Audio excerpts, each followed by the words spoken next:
IELTS preparation মানে সারাদিন বই নিয়ে বসে থাকা, কিন্তু আমি সেটা বিশ্বাস করি না। আমি এমন কিছু স্টাডি হ্যাবিটস অনুসরণ করেছি যেগুলো আমার প্রিপারেশনকে অনেক বেশি এফেক্টিভ করেছে। Hello everyone, I'm Tawfiqa Hussain Maknoon and this video is about the IELTS study method that worked for me. So let's get started.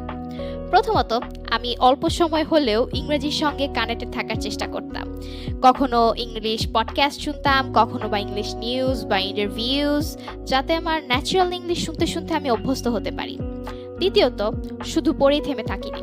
যে নতুন ভোকাবুলারি বা এক্সপ্রেশন শিখতাম সেগুলোকে নিজের কথায় ব্যবহার করার চেষ্টা করতাম, এতে শব্দগুলো অনেক সহজ মনে থাকতো।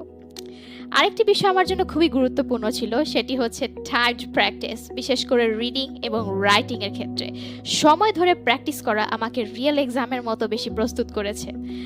সবশেষে আমি আমার নিজের স্পিকিংগুলো রেকর্ড করতাম। এর ফলে আমি নিজেই বুঝতে পারতাম যে কোথায় আমার হেজিটেশন হচ্ছে বা কোথায় প্রোনাউন্সিয়েশন বা ফ্লুয়েন্সি আরও উন্নত করা দরকার। আইএলটিএস ভালো করার জন্য শুধু বেশি পড়লেই হবে না, আপনাকে smart preparation, consistent practice and real exam স্ট্র্যাটেজির ওপর গুরুত্ব দিতে হবে। আমি আমার আইএলটিএস এক্সামের প্রিপারেশন থেকে শেখা আরও কিছু প্র্যাকটিক্যাল টিপস এই সিরিজে শেয়ার করব। আপনি কমেন্ট করে জানাতে পারেন আপনার আইএলটিএস প্রিপারেশনের সবচেয়ে বড় চ্যালেঞ্জ কি, and keep following my page for more updates like IELTS examination tips. Thanks for watching.